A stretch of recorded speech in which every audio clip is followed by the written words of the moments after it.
Ni gute ushobora kugabanya mu nda hanini? Ese kuki ugabanya ibiro mu nda hagasigara aho ari hanini? Ni iki ushobora gukora mu nda hawe hakagabanuka, ukongera ukambara ukabirwa, ukirinda indwara ndetse ntubangamirwe n'inda nini ufite cyangwa se ibinyenyanza? Nukunda iki kiganiro ukore like ndetse ukore share, ukigeze ku bandi. Ngende Rwibutso Shema Jemima, ntujye kure. Ese waba uzi impamvu kugabanya ibinure byo ku nda byakunaniye? Wenda ntuyizi na mugenzi wawe ntayizi. Ese wakora iki? Ese biterwa n'iki? Abantu benshi bakunze guhura n'ikibazo cyo kugira ibinure ku nda. Ibi ari byo bituma bagira mu nda hanini, icyo bita ba nyakubahwa, abandi bakabyita ibinyenyanza. Inzobere mu buzima zo zivuga ko ari indwara. Iyi ndwara yitwa diastasis recti, gutandukana kw'imikaya. Ku gutandukana kw'imikaya bishobora gutuma ugira inda nini. Ni mu gihe ubushakashatsi bwakozwe na kaminuza ya Trope n'ibitaro bya Anglis byo muri Australia bigaragaza ko zimwe mu mpamvu abagore cyangwa abagabo bananirwa kugabanya inda biterwa no gutandukana kw'imikaya iba yaragutse. Iyo yagutse ntiyongera gufungana. Aha niho hahandi umuntu usanga yaragabanyije ibiro akarwana nabyo ariko ugasanga inda igumyeho. Niba nawe ari uko byakugendekeye cyangwa ari uko mugenzi wawe byamugendekeye, umva ibi ngibi. Iyi ndwara akenshi ituma bifuza kugira mu nda hato batabigeraho, bitewe no gutwita ku bagore, kwiyongera kw'ibiro, gukora imyitozo ngororamubiri nabi ndetse no guterura ibiro biremereye, haba ku bagore cyangwa se ku bagabo. Iyi ndwara ishobora kukuganisha ku mubyibuho ukabije, aho usanga inda cyangwa se umuzenguruko wayo ari nini kurusha ibindi bice byawe by'umubiri. Niyo mpamvu ari byiza kubyirinda ndetse no kubirwanya. Kugira ibinure byinshi ku nda byakugejeje ku mubyibuho ukabije, nawe ukurura izindi ndwara zibasira umubiri ndetse zitandukanye. Izi ni diyabete n'indwara z'umutima. Mu bimenyetso bishobora kukwereka ko ufite iyi ndwara harimo kubabara umugongo uhoraho, kutabasha gutangira inkari, impatwe ndetse no guhora inda itumbye. Icyo wakora ni ugukora umwitozo utuma uyu mwanya wabaye munini mu nda ufungana. Uyu mwitozo ni ukuryama hasi uhinnye amavi maze ukajya uzamura umugongo. Uba ugomba kandi gufunga umwuka ukisonjesha, ukabikora amasegonda 10. Ibi bijyana no kugabanya amasukari ndetse n'ibindi biryo byongera ibinure mu nda. Aha ugirwa inama yo kwegera umuganga ubizobereyemo kandi ufite ubumenyi buhagije kuri iyi ndwara. Ugomba kwirinda ibyo bita abdominal pompage, push up no guterura ibiro biremereye. Iyo byananiranye umurwayi asaba kubagwa. Icyitonderwa, niba uri umugore wifuza kuzabyara abandi bana, ntabwo ari byiza gukoresha ubu buryo bwo kwibagisha, ahubwo ibyiza ni ugukoresha uburyo busanzwe. Iyi ndwara yo kwiyongera kw'imikaya ishobora gutera ingaruka zikomeye ku buzima bwawe, harimo n'ubundi kurwara umugongo udakira, kudafata inkari, impatwe, uburibwe mu gihe cyo gukora imibonano mpuzabitsina, kubabara mu nda yo hasi ndetse no kubabara ikibuno bihoraho. Ubushakashatsi bugaragaza ko kudacika intege, guhozaho, imirire ifite intungamubiri ndetse no kunywa amazi menshi bijyana no gukora imyitozo yabugenewe bigufasha gutandukana n'iki kibazo burundu. Abaganga kandi bamara impungenge bafite iki kibazo kuko kiba kidatera ubumuga cyangwa ngo kibe cyakwica umuntu burundu. Ibi byari bijyanye n'indwara yo gutandukana kw'imikaya, ariyo kenshi yatumaga ubona ugabanya ibiro ariko inda ikanga kugenda.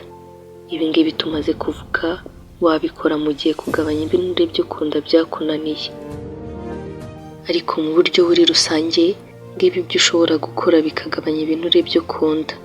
Ikintu cya mbere ushobora gukora, irinde kurya isukari kimwe n'ibinyobwa biryohereye cyane. Isukari yongewe mu byo kurya yangiza imikorere myiza y'umubiri.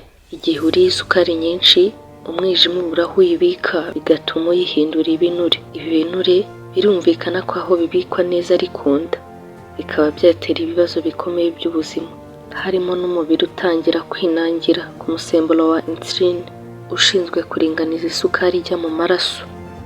Inama nziza ni ukugabanya ingano y'isukari ufata mu byo kunywa ndetse n'ibyo kurya byawe. Ibi bishobotse wanayireka burundu. Kunywa isukari nyinshi cyane ni isoko ikomeye yo kuzana ibinyenyanza. Ibi bijyana no kunywa ibinyobwa byose birimo isukari nyinshi nka fanta, inzoga zimwe na zimwe, coca-cola, sprite n'izindi, kimwe n'indi mitobe yongewemo amasukari. Ikindi ukwiriye kwitaho ni ukurya ifunguro rikungahaye kuri poroteyine. Poroteyine igabanya ibinure. Nubwo bishobora kugutangaza uti ni gute poroteyine yagabanya ibinure, ariko mu kuri birabigabanya. Ni byiza gufata ifunguro ririmo poroteyine mu gihe ushaka kugabanya ibiro.